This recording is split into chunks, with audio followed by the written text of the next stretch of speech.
Namaste, Adab, Shashrikant, and a very big hello to all our listeners. You are listening to Acharya 90 FM, your own radio. इतिहास के पन्नों से इस हमारे podcast में आप सभी का स्वागत है. We welcome you all to our show from the pages of history. Today I have got with me celebrated author and historian by nature, and along with that, a speaker who has dedicated his life to spreading principles of Swami Vivekananda and more importantly Swatantra Veer Vinayak Damodar Savarkar. Today, on his 148th birth anniversary, that is on 20th of May, we would like our audiences to deep dive into different perspectives of Swatantra Veer Vinayak Damodar Savarkar. In this podcast, we will be asking these questions which have been popping up in your mind and which you have been always seeking answers to but didn't know whom to seek to. Today in our studio we have invited none other than celebrated author, public speaker, a publisher himself, and a person who has, I would literally say, lived Swatantra Veer Vinayak Damodar Savarkar. A person who has taken the young minds to Andamans and has made them realize the sacrifice of Swatantra Veer Savarkar. I have in my studio Parth Pavaskar. Welcome sir, welcome to our podcast. Thank you so much. Partha जी, शुरुआत मैं उन पन्नों से करना चाहूंगा कि जो पन्ने इतिहास के लोगों से आज तक सामने नहीं आए हैं. स्वातंत्र वीर विनायक दामोदर सावरकर जी की 140वीं जन्मतिथि हम मनाने वाले हैं 28 मई को. इस उपलक्ष्य में मैं जानना चाहूंगा सबसे पहले तो आपका परिचय स्वतंत्र वीर सावरकर के चरित्र से पहले कब हुआ? Very interesting question. क्या बात हुई थी हम सावरकर जी के बारे में जो कहते हैं ना, आपने अभी भी कहा. आई वुड लाइक टू से सावरकर जी का परिचय जैसा मुझे हुआ वैसा मैं ऐसा कहना चाहता हूं कि वैसा हर एक युवा को अगर हुआ तो ये देश बदलेगा. मुझे याद आता है कि मैं स्कूल के ज़माने में था और उन दिनों में हमारे स्कूल में प्रार्थनाएं होती है, सुबह कुछ प्रतिज्ञाएं ली जाती है, तब कुछ कथाएं कही जाती थी. हमारे जो गुरुजन थे they continuously tells us some stories about some वीर्स, सम पैट्रियोटिक पर्सन्स, और उनके बारे में जब हम जानने लगे तब मन में एक जिज्ञासा उत्पन्न होने लगी कि अरे ये क्या है, ये समझना चाहिए, ये जानना चाहिए.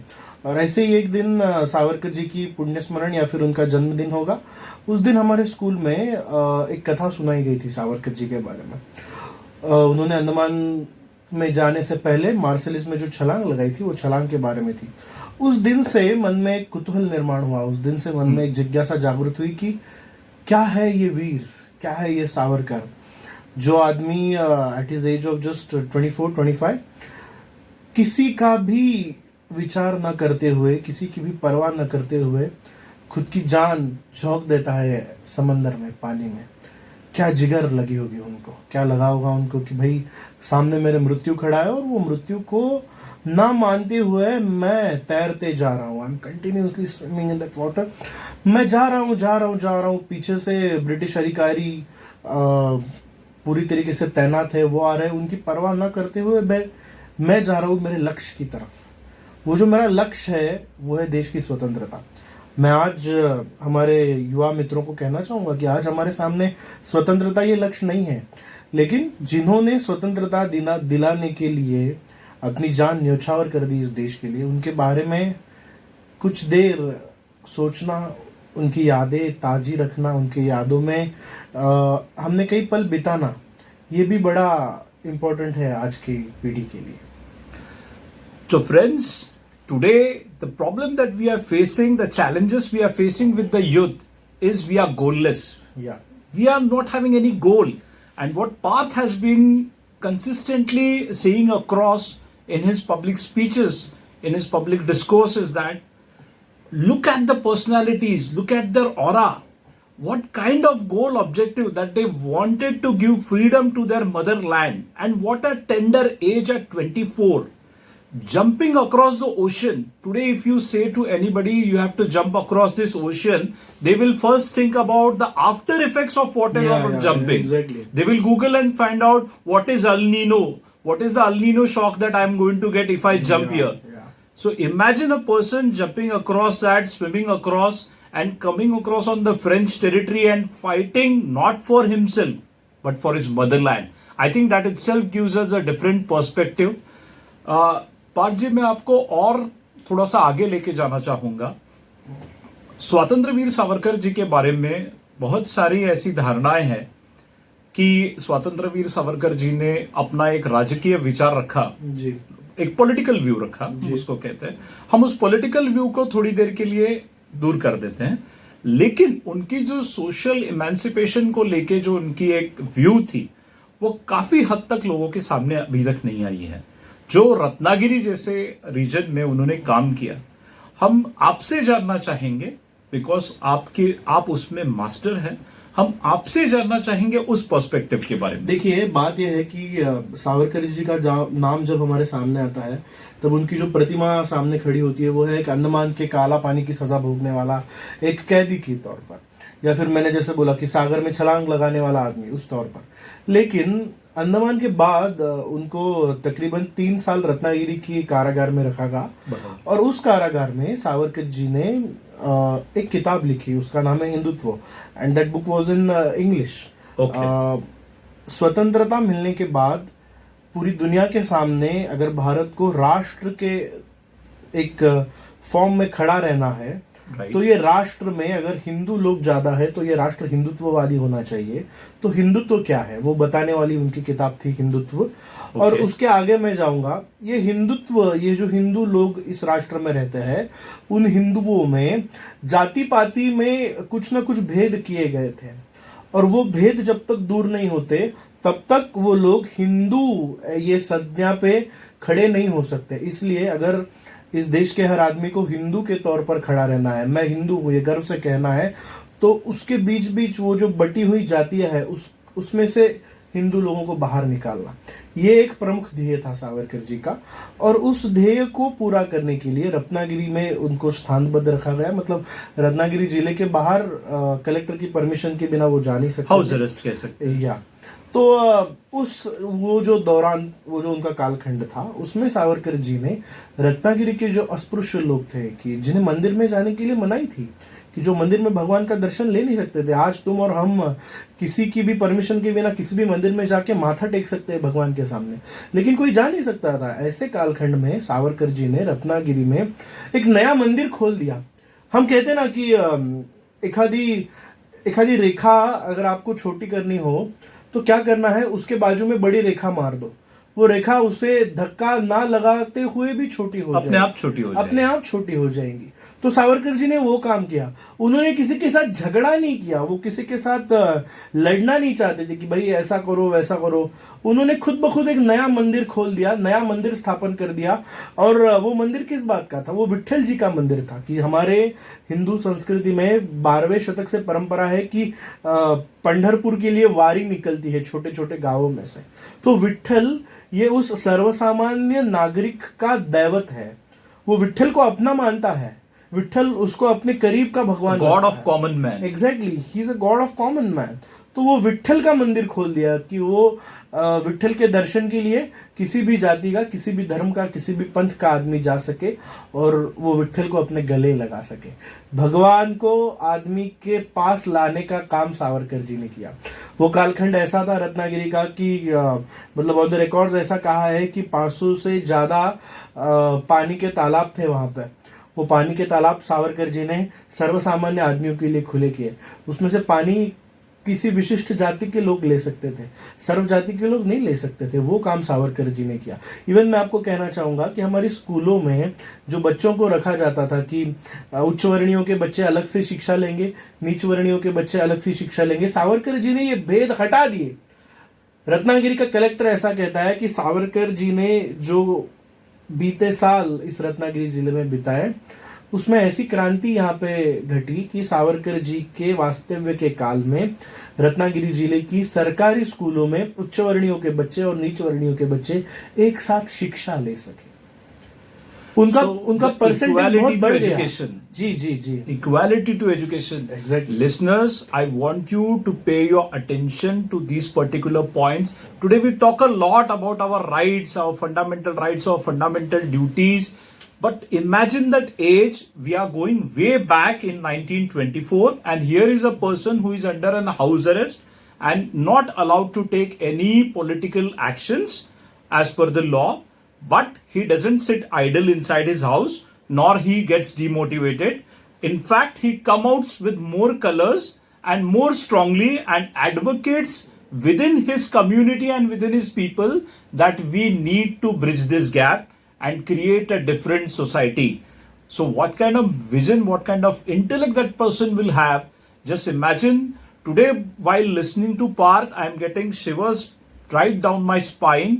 Imagining ki today, if I say to somebody this, let us travel back in time in 1924, people would hit me hard. या I'm damn sure people would hit me hard and say, Ratnagiri ये जो जगह थी it was totally filled by Brahmins okay, ज्यादातर ब्राह्मण थे वहां पे okay, orthodox. ऑर्थोडॉक्स थे जिनको ये सब चलता नहीं था उनके मतलब हम कहते हैं ना कि सेंचुरी मारना किसी पाटा विकेट पे तो आसान है लेकिन जहां पे बॉल इतनी स्विंग हो रही है वहां पे जाके सेंचुरी मारना ये थोड़ा डिफिकल्ट काम है वो सावरकर जी ने किया I think it was Patita Pawan Mandir. या it was Patit Pawan Mandir made by him and made by his friend named Bhagoji Keer Guys, another perspective to it.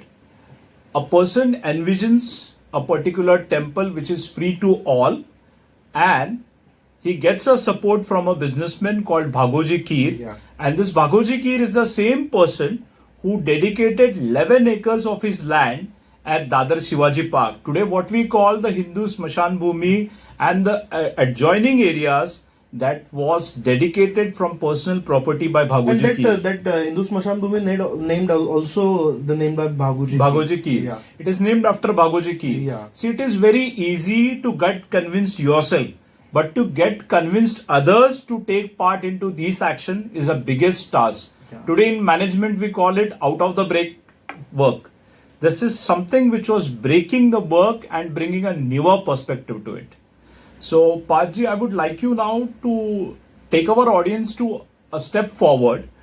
After this social emancipation work was in progress, he did a lot of work on literature, Yeah. reviving the Marathi language Yeah, and all. yeah. So, I would like our listeners to know that perspective also from you. Okay. Since you are a publisher, you are an author yourself. Actually बात यह है कि मराठी साहित्य में कुछ अलग अलग भाषाओं के शब्द आए थे मतलब कुछ अंग्रेजी शब्द कुछ Right. फारसी शब्द हिंदी भाषा में जो शब्द थे वो मराठी में आए थे और वो शब्द दूर करना सावरकर जी का ध्येय था एक प्रसंग एक कहानी मैं कहना चाहूँगा यहाँ पे कि कोल्हापुर में पेंढारकर जी के स्टूडियो में सावरकर गए और वो सब उनका स्टूडियो बता रहे थे कि ये कैमरा है he is a director he is a producer ऐसे पूरे अंग्रेजी शब्द वो बता रहे थे और सावरकर जी ने पूछा कि अंग्रेजी में क्यों बता रहे हो भाई मुझे मराठी में बताओ वो कहने लगे कि नहीं ये जो सब विद्या है वो अंग्रेज़ों से हमारे तरफ आई है तो उसके लिए मराठी शब्द हमारे पास नहीं है हमारे हिंदी शब्द हमारे पास नहीं है तो ही वाज सरप्राइज्ड कि ऐसा क्यों है मराठी शब्द क्यों नहीं है तो वहीं उसी कोल्हापुर के स्टूडियो में बैठ के सावरकर जी ने डायरेक्टर को मराठी शब्द नया दिया वो था दिग्दर्शक जिसे हम हिंदी में निर्देशक कहते हैं सावरकर जी ने मराठी शब्द देना शुरू किया मतलब गणपतराव नलावड़े जी पूना के मेयर हुए और he was the first person who become a mayor of Poona city and 3-4 दिन गुजर गए और 3-4 दिन जाने के बाद गणपतराव जी और सावरकर जी के रिलेशन बहुत अच्छे थे उन्हें ये पता नहीं चला कि अरे भाई सावरकर जी से कुछ अभिनंदन पर पत्र नहीं है कुछ नहीं है ही वाज सरप्राइज कि क्या हुआ ये नाराज तो नहीं है उन्होंने अपॉइंटमेंट ली कि जाते हैं देखते हैं बात करते हैं और वो निकल रहे थे सावरकर जी को मिलने एक लेटर उनके पास आया और उस लेटर में लिखा था माननीय श्री गणपतराव जी नलावड़े महापौर पुणे शहर So he gave the word Mahapour. Yeah, he gave the word Mahapour to the word Listeners, mayor. the word which was given for mayor was Mahapour. Yeah. So the contribution lies much beyond literature today in our common parlance we use this word while writing any government order, while passing out any government order, while signing off any government order. So the contribution of Swatantraveer Savarkar is not just on the political scenario of this country, but to literature and quite a lot of other areas. Even are larger जिसे हम संसद कहते हैं, वो संसद को Lok Sabha, parliament को लोकसभा, ये शब्द सावरकर जी ने दिया है. खासदार, आमदार, ये जो शब्द हमारे एमपीज और एमएलए को हम यूज करते हैं, वो सावरकर जी ने मराठी भाषा, हिंदी भाषा के लिए दिए हुए शब्द है सभी. सर, आप कोई ऐसी किताब सजेस्ट करना चाहेंगे जिससे हम इस पर्सपेक्टिव के बारे में हमारे लिसनर्स और डीपली जानना चाहें, और डीपली उनका, क्योंकि ये जो पार्ट है उनका सोशल कॉजेस के लिए, उनका ये जो पार्ट है लिटरेचर के लिए, ये बहुत हद तक लोग अभी तक परिचित नहीं है. You know, the very popular books nowadays coming in Hindi and English also.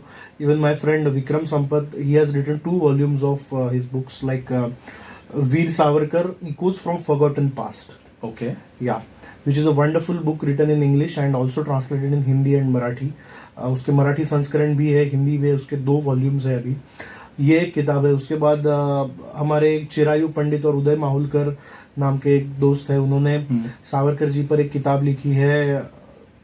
वो किताब तो इतनी मायने रखती है कि जो हमारा पार्टीशन हुआ, वो पार्टीशन रोकने की क्षमता होने वाला आदमी जो कोई है, वो है Savarkar. The person who could cancel the partition that we accidentally got in 1947. So वो रोकने वाला अगर कोई मसीहा उस दौर में था तो वो सावरकर था, मगर उनका किसने सुना नहीं और हमें पार्टीशन करनी पड़ी. ऐसी बहुत किताबें अभी आ रही है. Even I am also writing such a short stories in English. We would like to know what more about that. I'm writing in English because many parents, many people continuously asking me, sir, please give us some short stories about Savarkar in English. So even as I am a Marathi writer, Marathi publisher, I'm trying to write in English firstly. So the name Superman Savarkar. Okay. Yeah. 12 short stories about Veer Savarkar, about his very extraordinary qualities, very extraordinary things he had done in his life. Okay. And the book will include some tremendously different pictures of Veer Savarkar. So when is it coming out? Our listeners would like to know when is it coming out? Yeah, it will take 3 to 4 months. And in the last chapters I'm writing now. Okay. After that it will go for publishing and it will come in English. So listeners, stay tuned to this. We will be definitely doing a special series on this once that book's published. Yeah. It's a commitment from Acharya 90 FM, and I would request Parth sir also to come back once again once that book is ready, because the new generation, teenage kids and everybody needs to know this this beautiful set of stories which I'm sure Parth might have illustrated it in such a beautiful way that you will really enjoy reading the Indian superhero, the Indian freedom fight superhero. Yeah. I would like to catalyze it in that way. Indian freedom fight superhero. Yeah. So, taking you to the last part of our podcast, I'm sure this podcast, many listeners will be very annoyed with me that I'm doing a short podcast today, because normally our podcast is 45 plus minutes, but I'm genuinely apologizing to all my listeners. Today we are running very short of time, and it's a great virtue that today I could interview a person like Parth Bhavskar here. Taking him to the concluding part, so we have come across a lot of literature where Savarkar ji was a playwright also. Yeah. But within that plays also, he wanted to give certain sort of message. Yeah. And they were so rich in terms of dialogue delivery, screenplay. Exactly. That I had gone across through an archives of late Sri Chandrakant Gokhale, who had mentioned about a very historic play written by Vinayak Damodar Savarkar. Yeah. We would like to know from you, since you are an author, you are a publisher, you are a public speaker, there is no other person who can give us a better perspective than you. Actually, Savarkar had written 3 plays. Okay. Sangeet Uttar Kriya, Okay. Sangeet Ushap, and Sangeet Sanyast Khadgar. Okay. So, मैं बताना चाहूँगा संगीत उत्तर क्रिया के बारे में, you know. All in Marathi. Yeah, all in Marathi, and उसका एक जो मायने रखता है ना उनका लेखन, वो इसलिए महत्वपूर्ण है कि जिस कालखंड में सावरकर ने जो उनके नाटक लिखे वो बड़ा अलग था। उन पर पाबंदियां थी कि वो राजनैतिक लेखन कर नहीं सकते, और राजनीतिक लेखन अगर आदमी कर नहीं सकता है तो उस दौरान नाटक के माध्यम से राजनीतिक संदेश देना ये बड़ी चुनौती वाली बात है, और वो सावरकर जी ने कर दिखाई उनके संगीत उत्तर क्रिया नाटक में।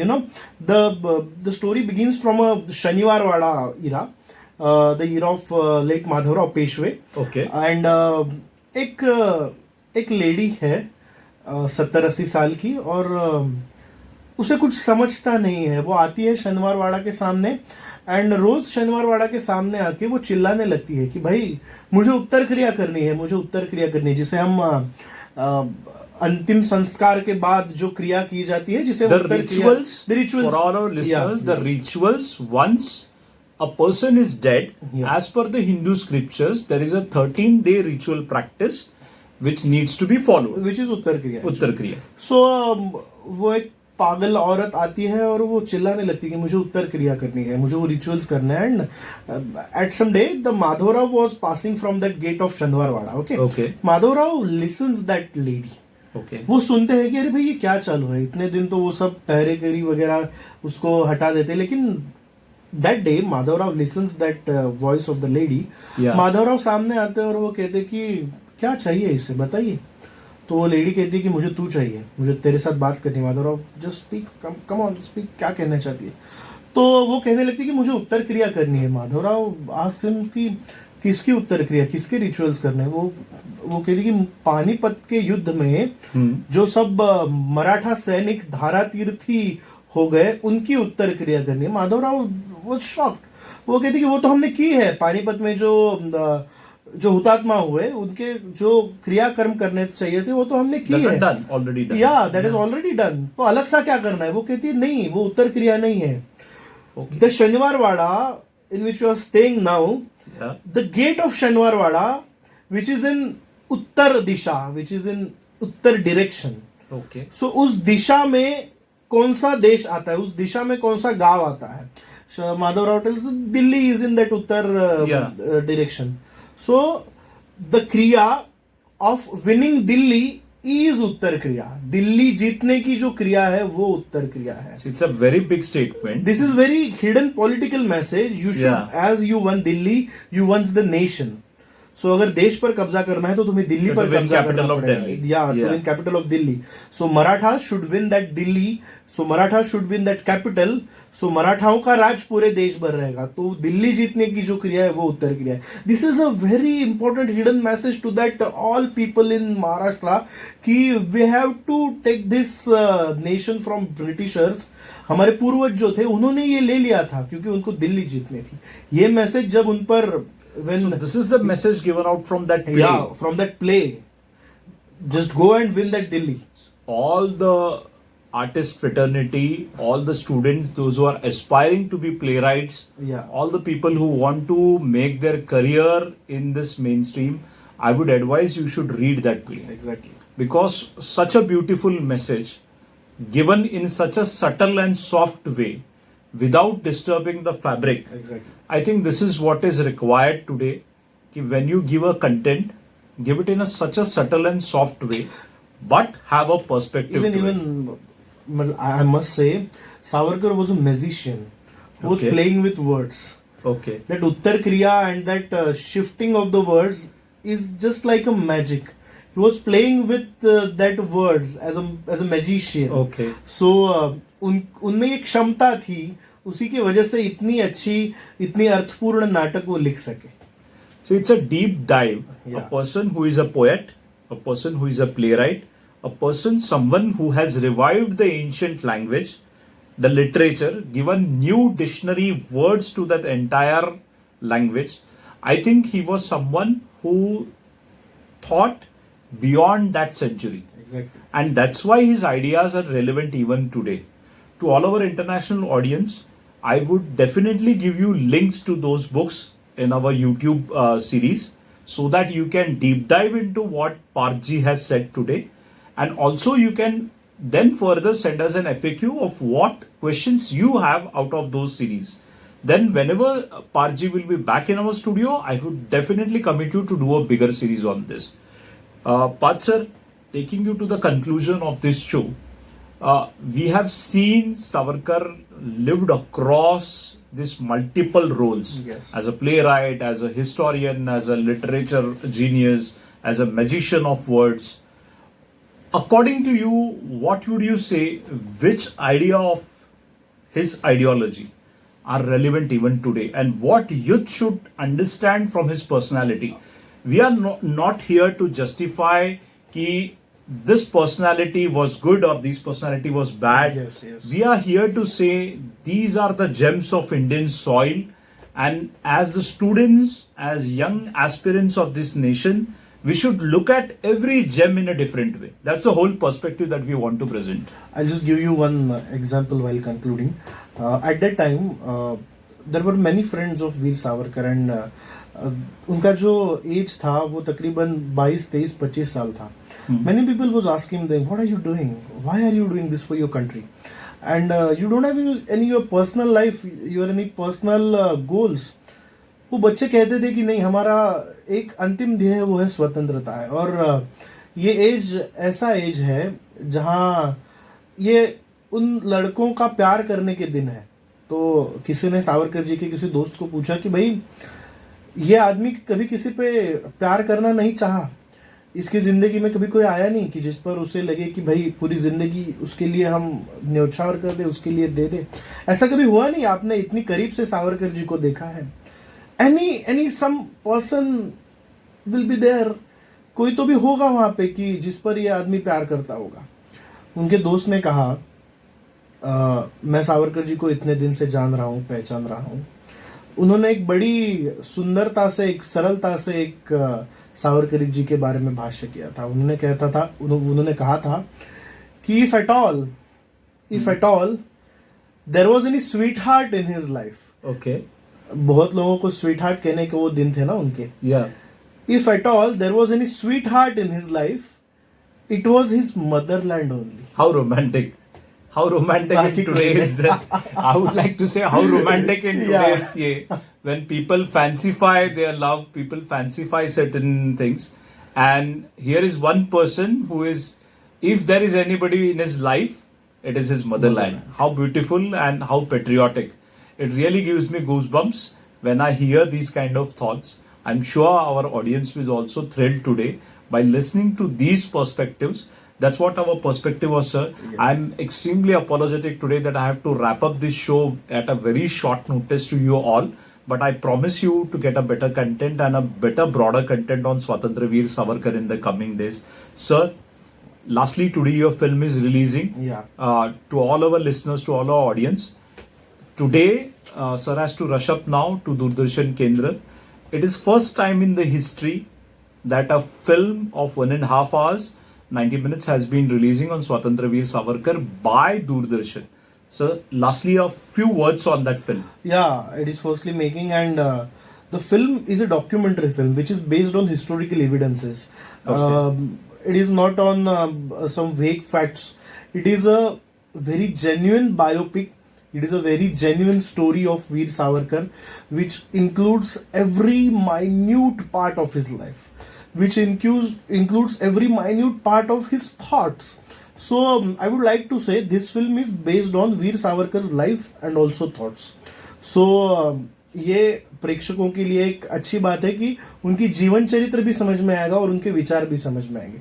So this is a combination. This is a combination of 2 in 1. And you have authored that entire film. Yeah.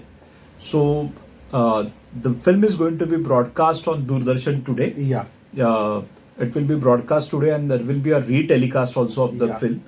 Today it is broadcasting in Marathi, and Okay. later on which will come in English and Hindi also.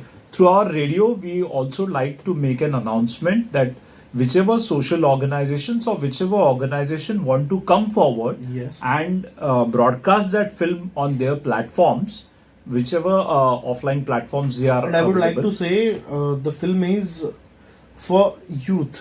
Okay. So if some schools, some colleges are interested to have a show in their colleges, in their campus, then please they can contact us. So We'll make maximum shows in front of youths, in front of children's, in front of parents, in front of families, and that's why we can go to every house.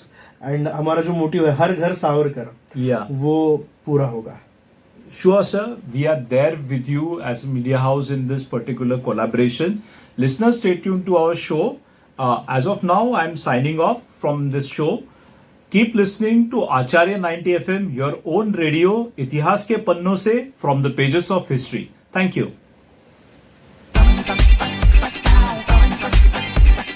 Acharya